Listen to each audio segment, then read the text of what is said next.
Ya, baik. Terima kasih Pak Solehin sebagai moderator.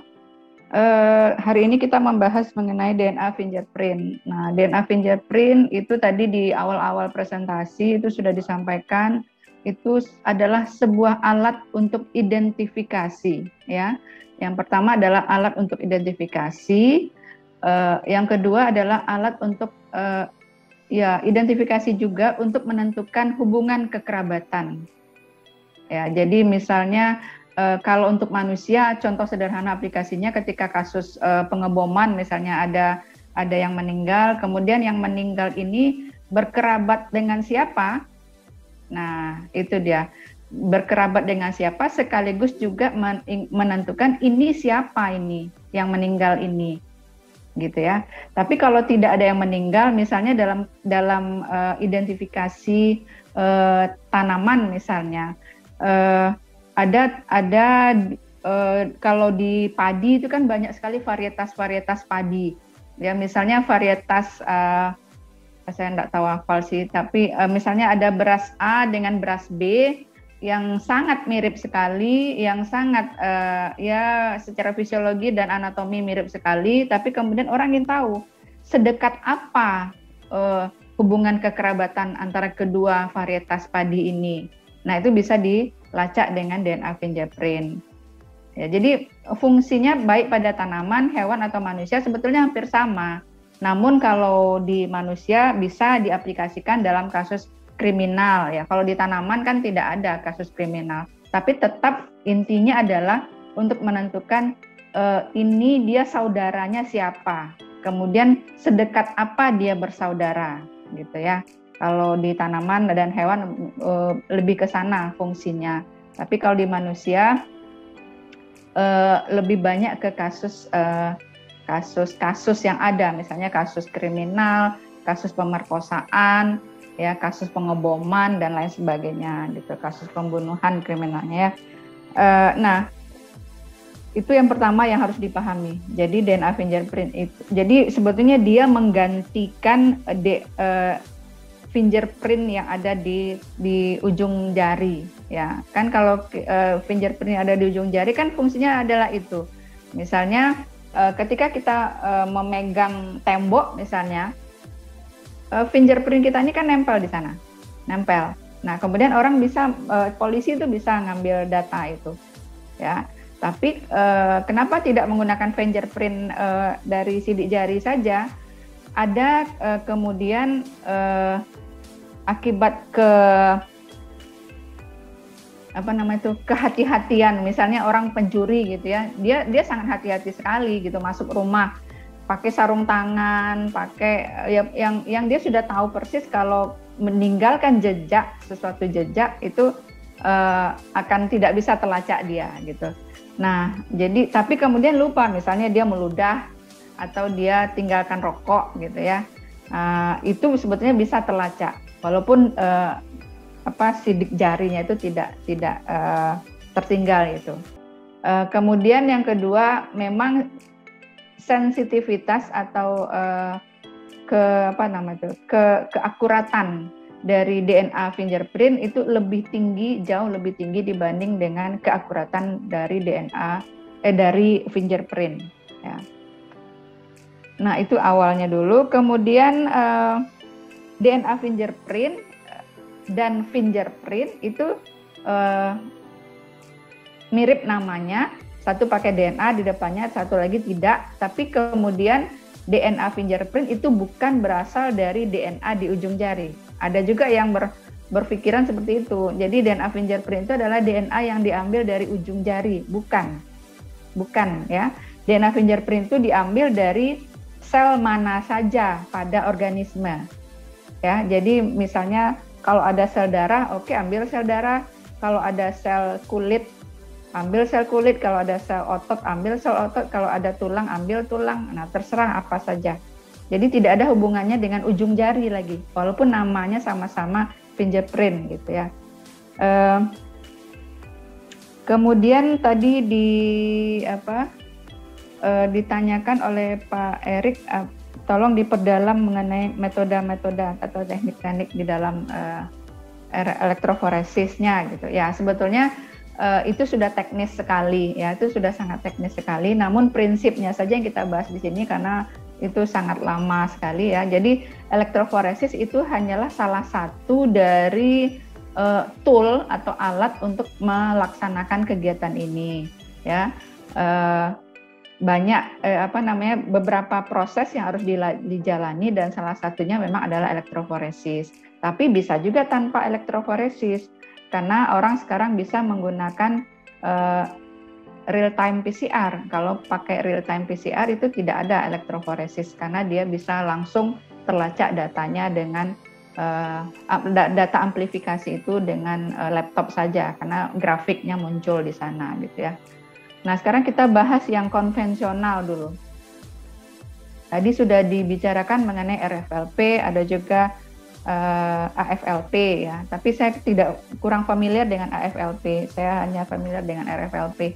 Satu saja saya contohkan ya. Jadi RFLP Restriction Fragment Length Polymorphism itu adalah suatu teknik yang memanfaatkan enzim restriksi ya, restriction di sana ya.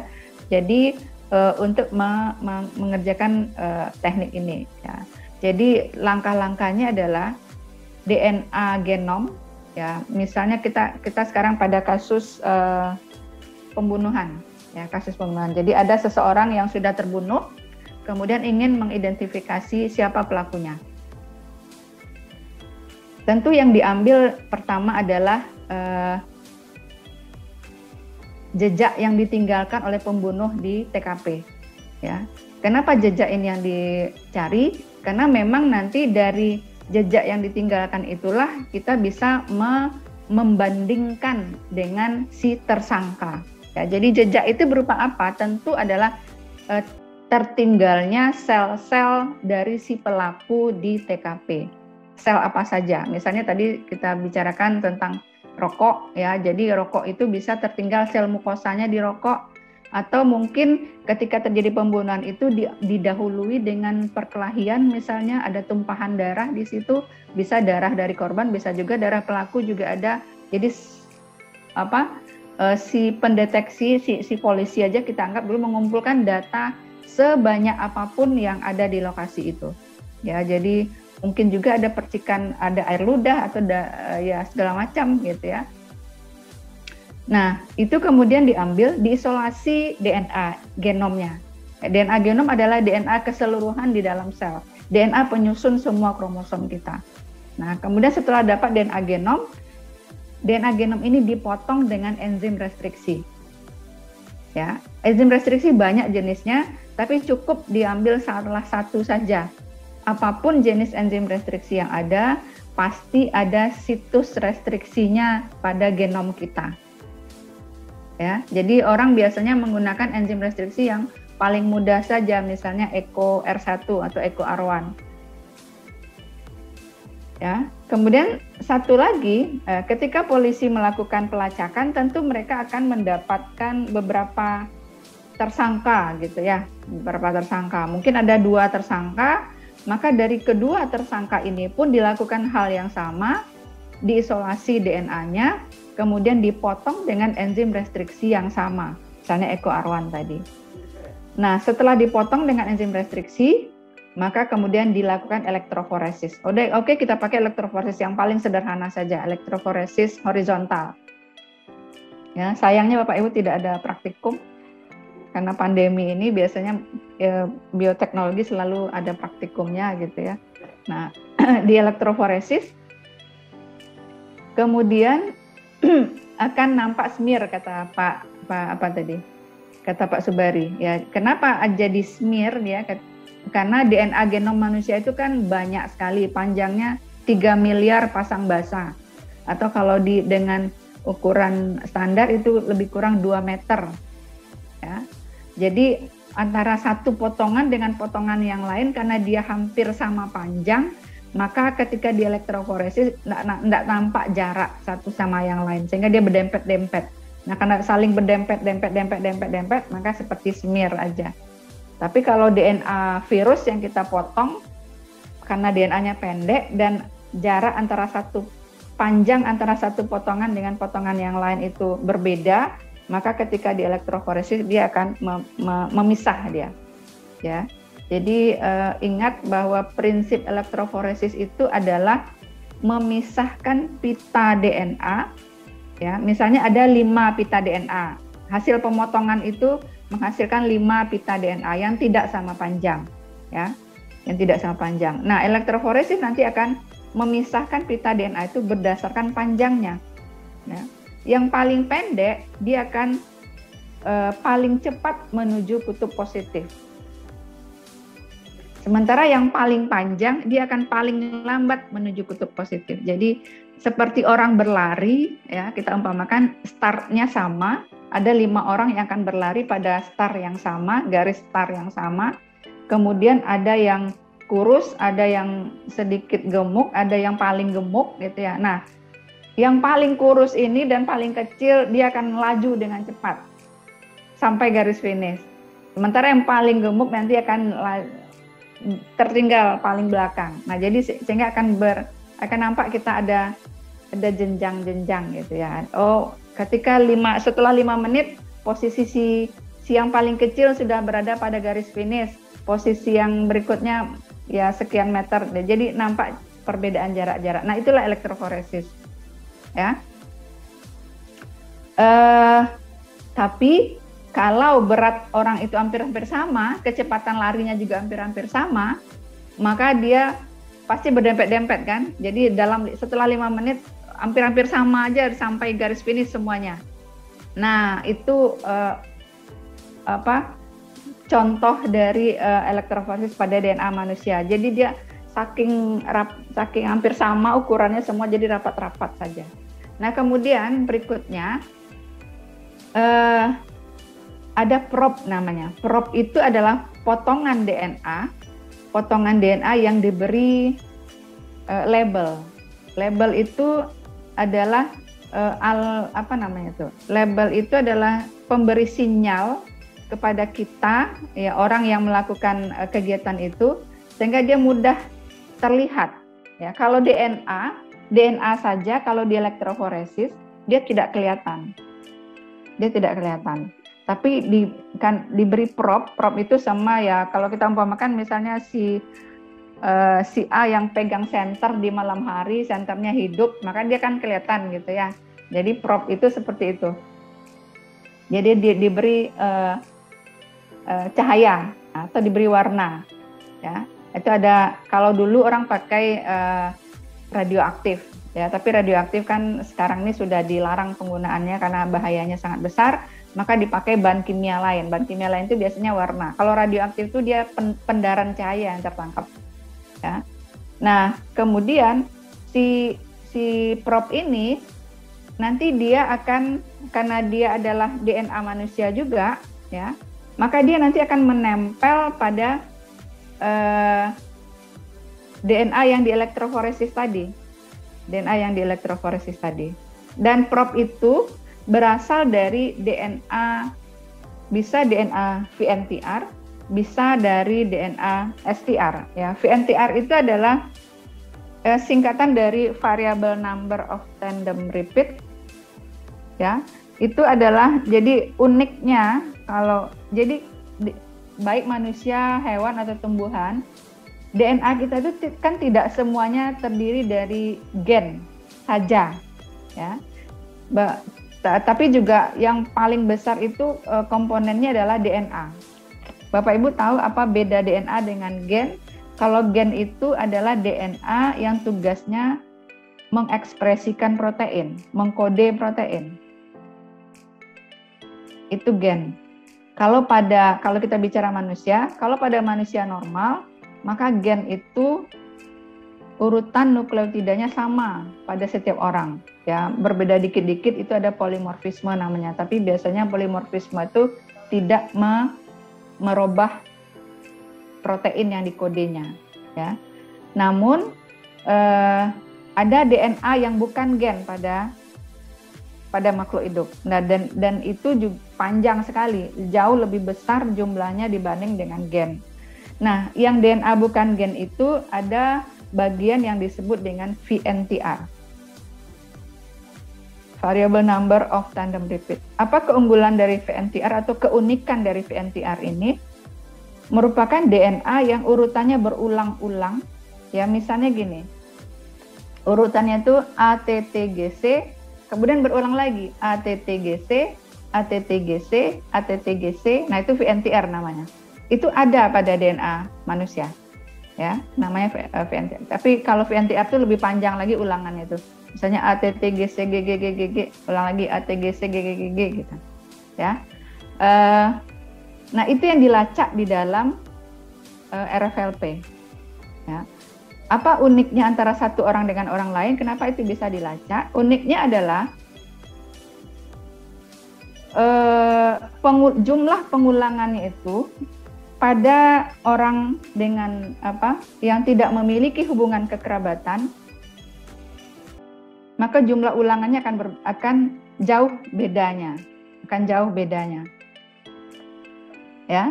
Tapi ya kalau yang dia memiliki hubungan kekerabatan, misalnya ibu dengan anak, ya, maka jumlah ulangannya itu mirip, ya. Sehingga kalau misalnya AATGC, AATGC, ATGC ngulang 5 kali, ya. AATGC itu kan AATGC itu kan 5 nukleotida, ya. Ngulang 5 kali berarti panjangnya 25. Ya kan? Nah, misalnya si A yang korban tadi AATGC dia panjangnya 25 nukleotida. Kemudian ibunya AATGC juga itu biasanya tidak jauh dari 5 ini, ya, misalnya 6 ibunya. Ya. Sehingga jumlahnya panjangnya adalah 30. Gitu ya.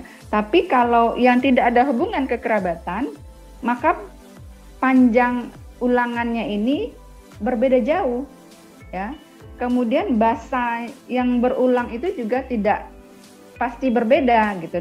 Mungkin tidak AATGC lagi, tapi misalnya CCGAT, CCGAT, CCGAT gitu.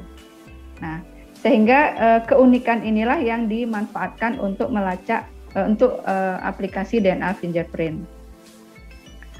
Oke, karena materinya sangat banyak, saya bingung mau menyampaikan yang mana dulu gitu ya. Jadi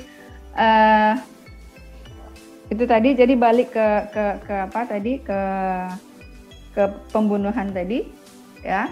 Jadi makanya ketika ada 3 tersangka tadi, ya, ini yang tertinggal di lokasi tadi sudah didapat, misalnya DNA-nya, ya.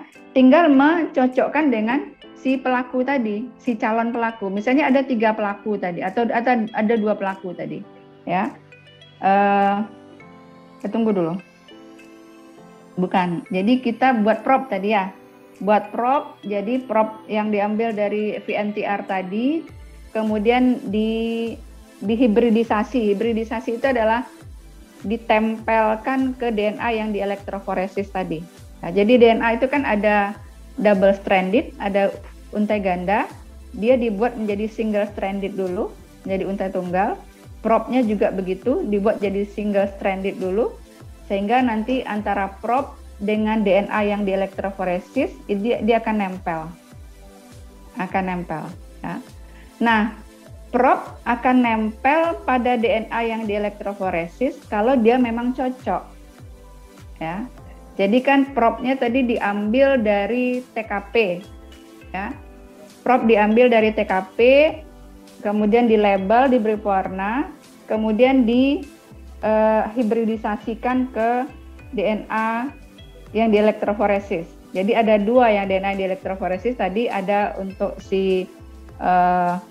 ada 3 lah ya, ada korban, kemudian ada tersangka 1, ada tersangka 2. Nah, prop ini nanti akan menempel 100% ke tersangka yang melakukan pembunuhan. Kenapa? Karena prop itu sendiri berasal dari bukti yang ada di TKP, DNA dia yang tertinggal di TKP. Ya. Nah, tadi kan saya katakan kalau 2 orang tersangka tadi tidak ada hubungan kekerabatan satu sama lain, maka DNA-nya itu pasti tidak akan sama satu sama lain. DNA VNTR-nya tadi. Ya. Dan yang prop itu pasti akan nempel hanya pada yang persis sama dengan dirinya, karena itu adalah bagian dari tubuhnya yang tertinggal di TKP tadi. Oke, nah begitu juga dia tidak akan nempel ke korban, karena apa? Korban itu sendiri kan juga hubungan kekerabatannya dengan dia kan tidak ada, gitu ya. Nah dengan demikian maka bisa ditegakkan hasil bahwa si misalnya dari A dan B, si A lah yang tersangkanya gitu. Ya, karena DNA propnya itu nempel ke dia 100%, ke DNA yang di elektroforesis itu 100%. Untuk kasus pemerkosaan juga hasilnya sama ya. Jadi pemerkosaan kalau belum ada anak ya, maka yang diambil itu adalah bukti yang ada tertinggal di TKP. Tapi kalau dari hasil pemerkosaan itu sudah menghasilkan anak, itu jauh lebih gampang lagi. Yang diambil itu adalah DNA anak. Itu adalah bukti fisik. Karena anak itu pasti adalah gabungan DNA dari ayah dan ibunya. Ya. Nah nanti kalau ada calon tersangka bapaknya, ya misalnya ada 2 calon tersangka bapak, maka DNA anak ini nanti diambil sebagai prop, kemudian DNA tersangka keduanya itu di elektroforesis, termasuk DNA anak juga, termasuk DNA ibu, ya 4 itu di elektroforesis. Nanti prop ini 100% akan nempel ke anak karena itu adalah bagian dari dirinya. Kemudian ya 60% 70% akan nempel ke bapaknya, sama juga 60% 70% akan nempel ke ibunya ya. Dan yang satu lagi itu pasti dia tidak akan nempel karena itu bukan tidak sama dengan DNA anak. Jadi misalnya kalau ada dua tersangka, yang tersangka satu yang bukan pelaku, dia pasti tidak akan terlacak dengan prop tadi. Itu ya. Kemudian kecelakaan juga. Nah kecelakaan, nah tadi kan ada juga pertanyaan nih. Tadi ya jawaban dari Pak Tommy tadi sudah setengahnya sudah betul tadi ya tentang pertanyaan Bu Eka.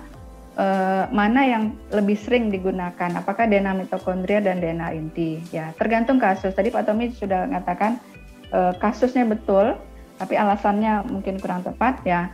Kalau untuk kasus kecelakaan ya atau kasus pembunuhan itu biasanya lebih mudah orang menggunakan DNA mitokondria. Sementara kalau kasus untuk penentuan paternitas ya, ini anak ini bapaknya siapa sih? Nah gitu, itu orang menggunakan DNA inti. Nah jadi kalau kita lihat ini untuk penentuan kasus ke belakang itu yang disebut dengan antemortem ya, ke belakang artinya adalah dia si A ini udah mati nih, si A ini udah mati, kemudian ingin tahu keluarganya siapa, dirinya ini siapa, kemudian kan dirujuk ke keluarganya ke belakang ya. Nah itu adalah pakai DNA mitokondria. Tapi kalau merujuknya ke depan ya, ke depan misalnya anak ini sudah ada, lahir, kemudian siapa bapak ibunya, maka yang dipakai adalah DNA inti. Ya, bisa nggak bedakan itu? Jadi kalau untuk kasus penentuan bapak, ya kalau bapak itu kan kalau anak itu kan pasti adalah milik bapak dan ibunya. Sekarang kita ingin melacak bapaknya ini siapa? Kalau pakai DNA mitokondria, nggak akan terlacak dia. Ya, kenapa? Karena DNA mitokondria itu hanya berasal dari ibu. Sementara yang kita cari itu adalah bapaknya siapa gitu. Ya, maka pakai DNA inti. Tapi kalau hanya untuk menentukan dia udah korban, dia udah mati, misalnya walaupun udah serpihan dan segala macam, ya hanya untuk menentukan dia ini siapa sih. Nah, dia ini siapa sih itu ya.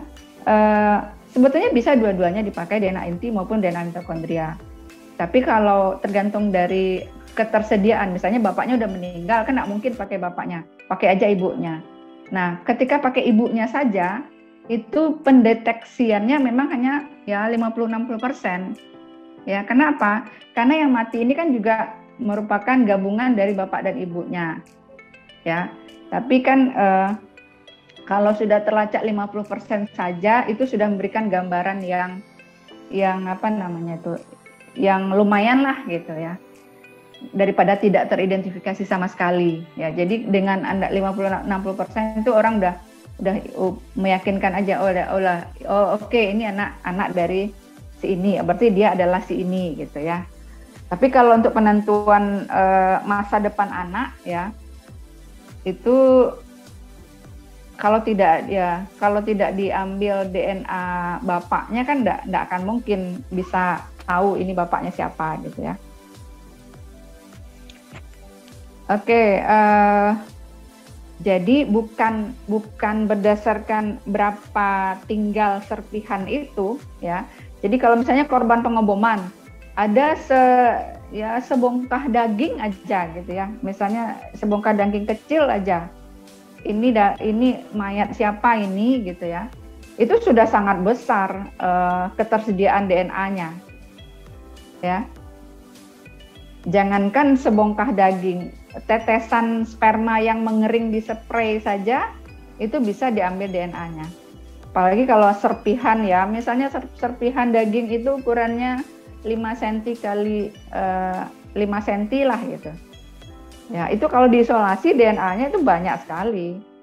Ya. Sangat mudah dibanding dengan mengisolasi DNA dari sperma yang kering, atau mengisolasi DNA dari darah yang mengering, atau mengisolasi DNA dari sel epitel yang nempel di rokok. Itu jauh lebih mudah kalau serpihan daging gitu ya. Jadi alasannya bukan sedikit atau banyaknya daging yang tertinggal untuk menentukan apakah dites dengan DNA mitokondria atau DNA inti, melainkan adalah tujuannya apa. Ya, kalau untuk menentukan paternitas kebapaan pasti harus menggunakan DNA inti. Tidak bisa DNA mitokondria. Ya, tapi kalau menentukan ini jasad siapa, kalau ada DNA inti lebih baik, tapi kalau tidak ada pakai DNA mitokondria. Apa unggulnya DNA mitokondria? DNA mitokondria dengan jumlah sel yang sangat sedikit, dia bisa menghasilkan banyak DNA, karena di dalam satu sel itu lebih dari satu mitokondria yang ada. Ya, tapi kalau DNA inti dari satu sel itu hanya satu DNA intinya. Ya, jadi itu keunggulannya. Namun kemudian tidak bisa melacak bapak ibu dengan DNA mitokondria. Yang hanya bisa dilacak adalah garis keturunan ibu saja. Oke, nah kemudian bagaimana aplikasinya pada tumbuhan? Sama. Tumbuhan juga punya DNA mitokondria, apalagi tumbuhan juga punya DNA DNA kloroplas. Ya. Jadi DNA tumbuhan itu punya 3, ada DNA inti, ada DNA mitokondria, ada DNA kloroplas. Ya. Pada tumbuhan mungkin lebih sering orang pakai DNA mitokondria atau DNA kloroplas, ya, karena bukan untuk menentukan siapa bapak ibunya kan, hanya untuk menentukan hubungan kekerabatan, ya. Jadi hubungan kekerabatan itu mudah dilacak dengan ya lebih mudah saja karena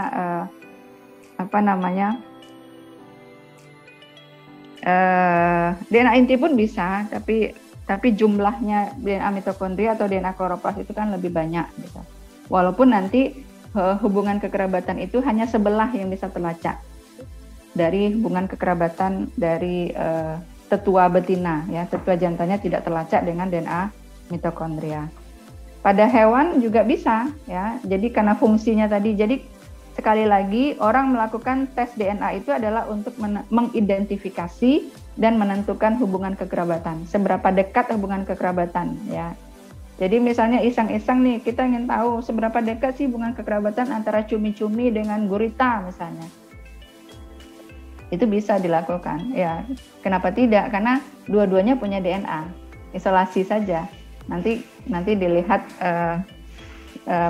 dilakukan, nanti akan terbangun pohon filogenetiknya, ya. ada softwarenya untuk mendeteksi itu ya. Jadi kalau sudah dapat itu masukkan ke softwarenya akan nampak hubungan kekerabatannya. Mungkin ya bagi yang baru pertama kali mendengar materi ini mungkin agak susah menangkapnya, tapi ya saya tidak punya waktu yang banyak untuk menjelaskan dan tidak menampilkan media juga untuk menjelaskannya. Tapi saya yakin mahasiswa S2 tidak sama dengan mahasiswa S1.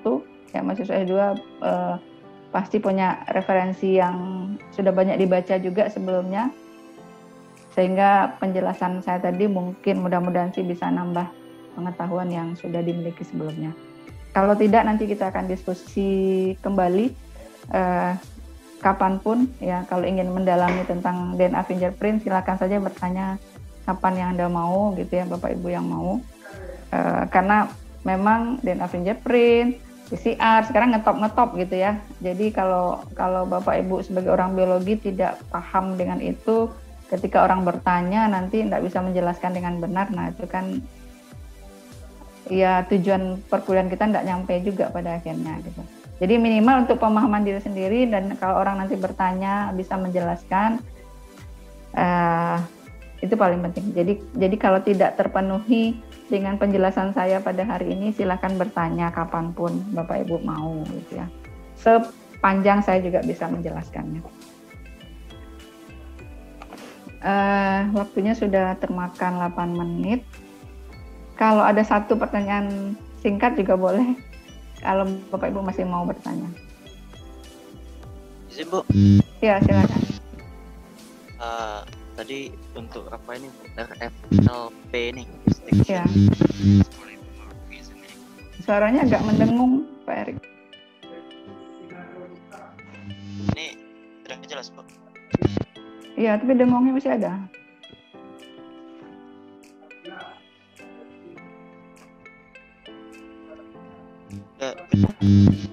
Ada strom apa itu namanya?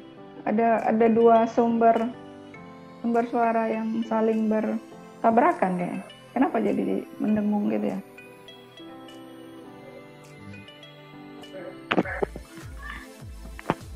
Karena masalah jaring mungkin. Itu bagus tuh. Coba. Ya, silakan. Bu, ya. Mungkin langsung saja Bu. Masalah apanya ini Bu? Enzim restriksinya itu Bu gitu. Pada RFLP itu enzim restriksi yang digunakan itu seperti apa gitu Bu? Dan pemilih standar untuk enzim restriksinya itu seperti apa gitu? Oke. Ya, tadi sudah saya sampaikan bahwa ada banyak enzim restriksi yang tersedia ya. Sudah diperjualbelikan bebas, banyak sekali gitu ya. Dan semua enzim restriksi kan kita sudah bahas dulu ya. Semua enzim restriksi itu berasal dari bakteri. Ya, bakteri punya enzim restriksi dan itu yang diisolasi oleh orang kemudian dijualbelikan. Dan yang mana yang mau dipakai untuk DNA fingerprint? Boleh mana saja. Tapi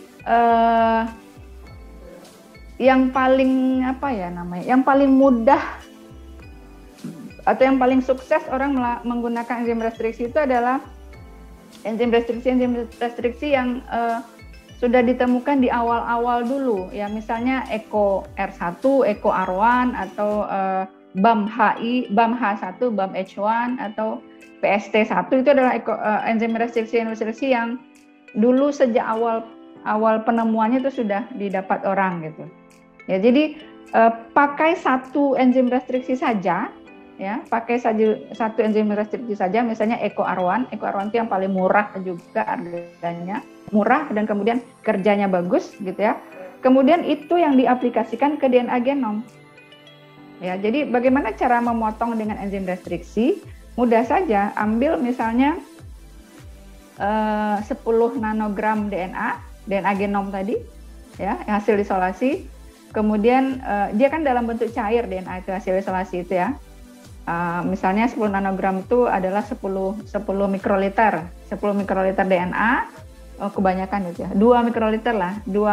Jadi 2 mikroliter DNA genom, kemudian tambahkan 1 mikroliter enzim restriksi ECO R1 ya, kemudian tambahkan dia ada buffernya itu tambahkan 1 mikroliter buffer enzim restriksinya, kemudian cukupkan volumenya dengan menambahkan air aquades steril sampai 10 mikroliter. Nah, jadi airnya berapa nambah itu? Kalau 2 DNA tambah 1 enzim tambah 1 buffer berarti 4. Nah, berarti tambah airnya 6. Jadi 10 ya kan? 10 mikroliter. Kemudian enzim EcoR1 itu dia aktif optimal pada suhu 37 derajat Celcius.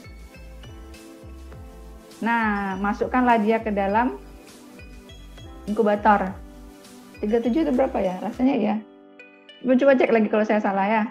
Yang penting adalah dia kalau kita beli enzim restriksi itu ada di manualnya, itu ada disampaikan itu nanti inkubasi pada suhu sekian katanya. Nah, masukkan dia ke dalam inkubator, inkubasi pada suhu optimalnya itu ya selama 1 sampai 2 jam lah. 2 jam lebih bagus.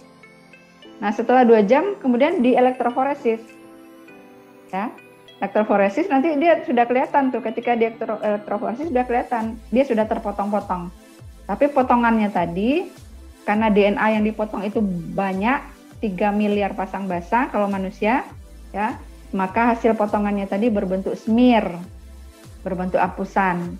Karena apa? Karena jarak antara panjang antara satu potongan dengan potongan lain itu tidak berbeda jauh. Misalnya potongan 1 panjangnya 300 pasang basah, potongan 2 310 pasang basah, kan selisihnya cuma 10. Potongan ketiga 290, selisihnya cuma 10. Nah, antara 10 itu dengan DNA agarosa dengan gel agarosa ini tidak kelihatan jauh beda. Ya. Nah, kemudian barulah untuk menangkap. Jadi kita sebetulnya tidak butuh yang panjang, yang banyak itu. Kita hanya butuh daerah VNTR. Maka daerah VNTR itu nanti akan dibuat sebagai probe. Probe-nya itu nanti akan nempel pada DNA yang di elektroforesis tadi. Gitu Pak Erik. Ya, saya punya slide sih untuk itu, tapi waktunya udah mepet juga. Tadi slide-nya ada juga ya, tambahkan. Jadi langkah-langkahnya itu yang pertama isolasi DNA genom, yang kedua potong dengan enzim restriksi, kalau ini metode RFLP ya, potong dengan enzim restriksi, kemudian ketiga elektroforesis, kemudian yang keempat tambahkan probe ya, sehingga dia akan melacak daerah yang akan dia akan menempel dia. Kemudian yang kelimanya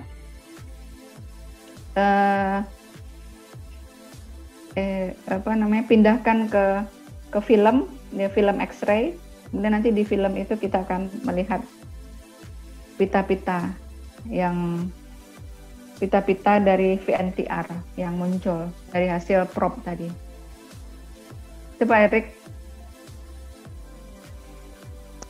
Terima kasih. Pertanyaannya tadi apa tuh? Apa jenis enzim restriksi yang bisa digunakan gitu ya?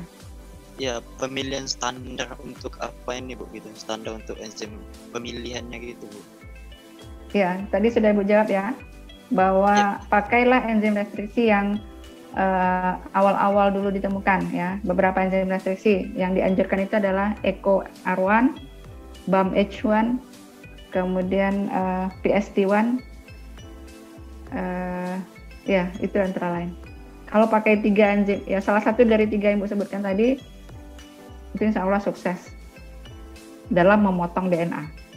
Ya. Oke, kita cukupkan sampai di sini kuliahnya. Minggu depan itu adalah mid semester ya, mid semesternya, tapi mungkin bukan tes tertulis, tapi nanti ada tugas ya belum nanti belum Ibu finalkan sih apa yang akan jadinya, yang akan diberikan tugas pada Bapak Ibu. Tapi sebelum hari H itu pasti sudah ada pengumumannya di e-learning. Oke ya. Sekali lagi kalau memang ada yang yang tertarik dengan DNA fingerprint, silakan bertanya. Ini kelas ini saya suka dengan angkatan ini ya, semuanya aktif gitu ya. Tapi kita belum pernah bertemu tatap muka ya? Belum, Bu. Ya, sejak masuk enggak pernah bertemu. Nah, itu yang apa? Jadi kalau ingin tahu di mana biasanya mahasiswa pasca belajar, ingin tahu di mana itu FMIPA, ingin tahu di mana kantor saya dan segala macam, ya silakan sekali-kali berkunjung ke sini. Jadi, nanti orang tanya nanti udah lulus di mana kuliahnya di UNP, seperti apa gambaran UNP, nggak tahu. Oke, ya kita tutup dengan baca Alhamdulillahirabbil alamin. Assalamualaikum warahmatullahi wabarakatuh. Waalaikumsalam warahmatullahi wabarakatuh. Oke, baiklah. Terima kasih kepada Ibu yang sudah menambahkan materi dan juga menguatkan materi pada hari ini. Terima kasih juga kepada teman-teman yang sudah memberikan kritik, saran, dan juga pertanyaan kepada kelompok 7. Saya ucapkan sekali lagi terima kasih. Saya akhiri presentasi pada hari ini. Assalamualaikum warahmatullahi wabarakatuh. Waalaikumsalam warahmatullahi wabarakatuh.